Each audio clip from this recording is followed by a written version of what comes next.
What is up, everybody? This is Alex from IHE TV. And sickeningly enough, we're already halfway through the year. And like I did last year, I thought I'd check in and see how the film space is shaping up with my own personal list of what I've seen so far. Obviously, just with the way release dates go, and as the year goes on, more stuff comes out on digital, and it's just more widely available, so it just gets more filled out towards the end of the year, like here's last year's list, for example. A lot more to look through. Have a look on my letterbox if you want to look at that in detail. I'll put the link for this one in the description too. So I'll start at the bottom. We've got 21 films here. One of, 2 documentaries on here so far, Melania. A lot of these do have corresponding reviews on this channel, so check those out if you want more depth in this video, but I was really torn between Melania and Pinecone as the bottom, the very, very bottom film. And I guess what I concluded was that there's just somehow more malice to this unhinged political propaganda that they somehow thought they could get away with, made worse by Brett Ratner being in charge of it. It's just beyond parody. Oh, that's brilliant. I love that. That is awesome. Yeah, that's going to be a hard one to beat. That's going to be tough. Pinecone was historic for me, not just because of Hunt the Beast, but it might not be the first AI film ever made, but it's the first one I have seen, and it was exactly what you'd imagine. An anti-art masterpiece of sorts. Hopefully this is where the quality bar stays for these fully AI-generated movies for as long as possible. We can just hold out long enough for the AI bubble to burst or whatever is going on in that space. I don't even know anymore what to believe. Sure, you could use it as a tool. I loved the film The Brutalist, which did use AI to make the lead performers' accents slightly more convincing, which you could argue about if that's ethical or not. But one as a real film and was using AI as a tool to enhance something that was already there, and this is just stealing and incomprehensible. Speaking on AI, an AI propaganda film, lots of propagandistic stuff going on at the bottom here. An Amazon-funded movie about a dystopian society that is framed as a utopian one, with its conclusion kind of hand-waving any of the complicated ethical or moral implementations of AI as a concept, and boring outside of the funny, dumb shit like the flying motorbikes and the awful performance from Chris Pratt strapped to a chair. Actually a nice range to these bottom ones, like the Mario Galaxy movie. I'm a huge Mario Galaxy The Game fan, and it seemed like it was interested in everything except Mario Galaxy. A bunch of obnoxious references. Probably Illumination's best looking movie, but in service of nothing. They've just... They don't care about scripts at all. When people use these films as an example of like, oh yeah, we're so past the era of Doom or House of the Dead or anything like that, where I don't see that much in it as far as the end result's quality. That might sound insane to you, but I mean, like, this is just the inverse in the fact that House of the Dead was made with a bunch of like subsidies from the German government, and it's just like shit out based on a known IP. And this is more like a focus-tested, refined investment piece, but just as cynical. Like I've said it before and I'll say it again, Illumination, they're shit at making films, but my god are they good at making money. The Bride, a very confused Maggie Gyllenhaal directed original story about, as you can guess, the Bride of Frankenstein. A huge swing and a miss. I have a lot more respect for this movie than most of what's surrounding it here. Pulling out 2 legendarily bad performances from 2 incredible actors. Wants to be the Joker, but also a 50s, I think it was 50s, period piece. Here comes the motherfucking bride! One of the worst opening scenes that sets the tone. It's kind of interesting in a bad way, but just wow, what the fuck were you thinking here? At least this was kind of funny to me at points. Way too long there. The Mummy, this is just one of those, very little to say about it. The most notable thing is that they put Lee Cronin in the title out of fear of it being associated with the Brendan Fraser Mummy movies. The most standard Blumhouse, by the numbers horror movie. Doesn't indulge in the Egyptian setup at all, and is mostly set in America, and is kind of like a light Hereditary ripoff type thing. More of a possession movie than an actual mummy movie. Wuthering Heights, I've got to try and keep my anger in check for this to keep my blood pressure low. This just really cemented my feelings on Emerald Fennell. I don't connect with her writing for how salacious it was presenting itself in all the advertisement and the way the director was talking about it. Thought it was actually tepid and droll. I found it very difficult to get through. The pacing was glacial. Both the lead performances were pretty bad. A shame about that top-tier production design and lighting and location shooting just kind of going to waste in service of something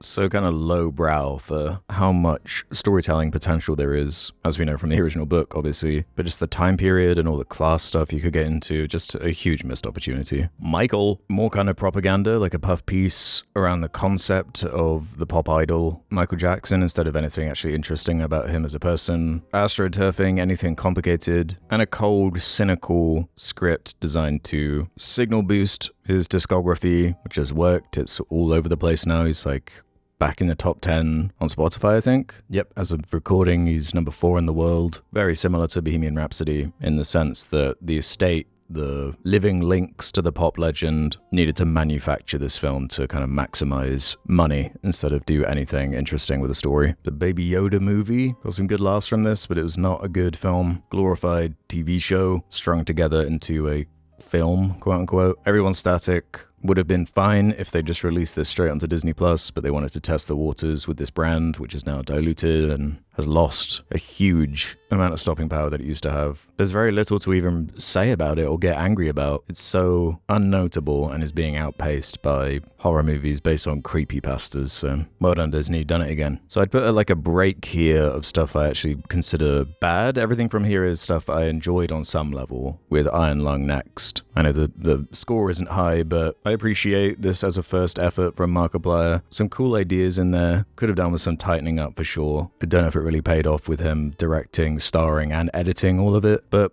who am I to say? It was a huge bloody success. It was probably better than I was anticipating, and I'm curious to see what he does next. This one is also a kind of funny documentary that isn't a particularly well-made documentary or anything, but what you do get is an insight into the Duffer Brothers talking about their creative direction for that last season of Stranger Things, and it's one of those, wow, God, you released this consensually?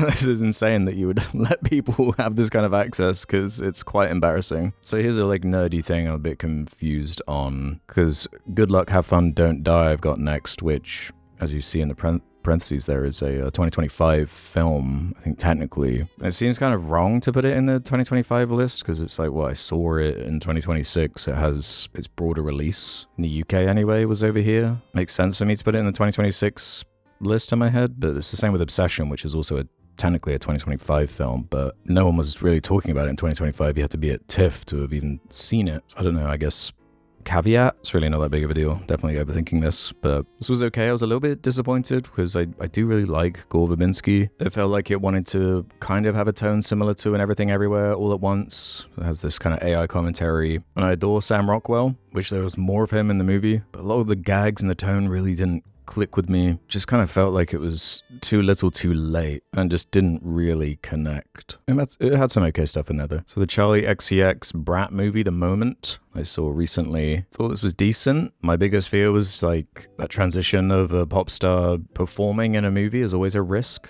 I thought she did a good job, especially with how she was willing to portray herself without having to be like made up in every single scene and be kind of vulnerable and show a more human side of her, that not like a manufactured product person. Like I won't spoil it, there's a cameo scene which kind of makes fun of that. A lot of the humor didn't really work for me, and I enjoyed it more when it was kind of being more vulnerable and kind of dark, with the acknowledgement of like, wow, I've never had something pop off to this degree like the Brat summer shit. Where do I go from here? How do I stay true to myself? That was kind of a cool heart to the film. Don't watch this if you're sensitive to like flashing lights or have seizures, because some of the maximalism text transitions and stuff are a bit much, trying to kind of mimic the branding of Brat, which I actually saw her live and it worked better on stage than in the film. Hokum, a nice small budget Irish horror film, has some pacing issues and can't quite find its feet, but has some really good ideas in there, some decent scares, does over-explain itself at times. I feel like this director has come really close to making something that is truly great, but hasn't quite got there for me yet. But I do very much enjoy the play space they have been exploring. Just needs to tighten up these scripts a bit. Project Hail Mary, one of the bigger success stories of the year so far, a big summer blockbuster that I enjoyed but didn't really stick with me or speak to me that much. There are a few scenes I really love. A nice hopium film that people clearly need at this time. Appreciate the filmmaking, the puppetry, just something about it didn't quite fully gel with me, even though I'm usually a mark for this kind of thing. You tell me there's like aliens and it's in space, I think a lot of my issues would be addressed if I read the book, which I'm tempted to do actually. Backrooms next, the creepypasta horror movie, which is A24's biggest film now. A lot of great imagery, the star of the show being the setting of the Backrooms itself. It has some script issues, but I love the use of negative space. Liminal horror is very cool. Poached from YouTube, super young director. Happy to see this doing well. Horror fans eating good. Hoppers. I saw someone call this the latest Pixar slop. Everything's slop. Backroom slop. Hopium slop. IHE TV slop. But I don't know, I dug this. The first act kind of feels a lot more Pixar parody of itself standard, but once the mechanics of the plot get moving, it has some twists and turns and jokes that are genuinely funny. Some great character designs, breezy and silly, doesn't take itself seriously, and was way better than I thought it looked from those trailers. Send help, we got Sam Raimi horror movie up here. I love good comedy horror. Some aspects of the script are a little bit confusing, but the two lead performances here are so good, the way they bounce off each other. So many great moments. Happy this was a success. Want to see more goofy stuff like this from Raimi. The drama, again with these powerhouse lead performances, great hook. Interesting script that's willing to just sit and have these really long scenes of people just talking and building attention in an organic way. The spiral of it is pretty wonderful. Some amazing filmmaking with the blocking, the editing in particular, sound design. It's all top tier prime stuff. And nice to see Pattinson actually being British for once. It's like the first time I've heard his normal voice. Obsession, I did mention, yeah, it's a 2025 film, I guess technically, but obviously everyone's talking about it this year. The biggest surprise for me so far, just sideswiping, like, whoa, where did this come from? Love the style of it. It's really speaking to some kind of truth that's connecting with the culture. People are memeing it and enjoying it on a level that is impressive. Not just because of that tiny budget, because it's just so well made. And a great tight concept, just taken to its logical extreme. Impeccable lead performances. Yeah, I can't wait to see this again. With my number one so far being The Burn Temple. An unfortunate bomb, but I really have this feeling like these films are going to become cult classics with time, not taking the obvious direction, revealing a surprising tenderness to these characters, contrasting with this horrifying Jimmy Savile imagery and satanic stuff. It's clever, scary, funny, and unexpected. If and when we get this whole trilogy wrapped up, for me it would be an example of a way to do one of these IP legacy sequels in a way that is kind of subversive, character-focused, and a nice subtle kind of critique and commentary of the state of the UK at the moment. Just was missing Young Fathers and some of that Danny Boyle maximalism, but the script is just slightly better, I think, than 28 Years Later, and Nia DaCosta did a really good job. So that's where I'm at for 2026 so far. What are the big notable films I'm missing that should be on here? Let me know. I do update it as I go, so just keep an eye on it if you're interested. When a new film comes out and you see me rate it on my account, let me know what your list would be, and I'll see you on the next vid. Bye!